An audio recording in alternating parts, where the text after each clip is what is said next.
Di media sosial Telegram pada Rabu 1 Februari 2023, sebuah rekaman ramai diperbincangkan warganet. Dalam rekaman tersebut memperlihatkan saat Brigade ke-110 menyerang militan Ukraina di daerah Nevelskoye.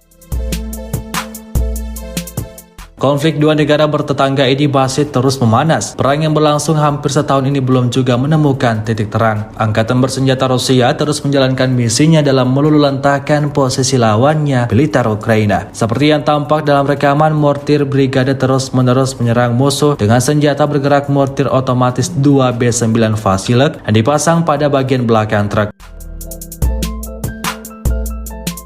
2B9 Vasilek adalah mortir meriam 82 mm otomatis yang dikembangkan di Uni Soviet pada tahun 1967 dan diterjunkan bersama Angkatan Darat Soviet pada tahun 1970.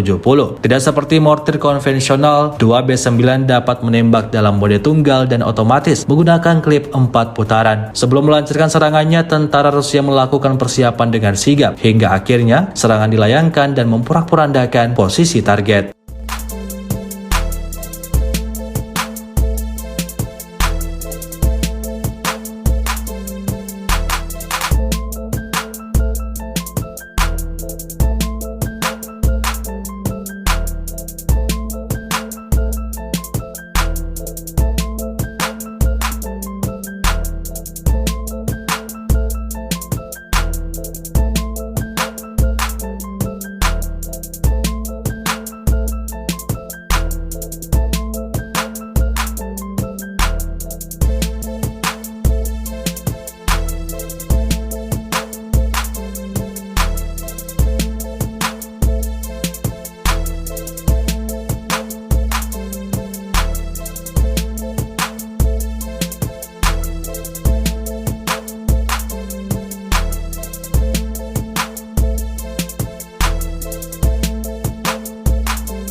Terima kasih sudah nonton.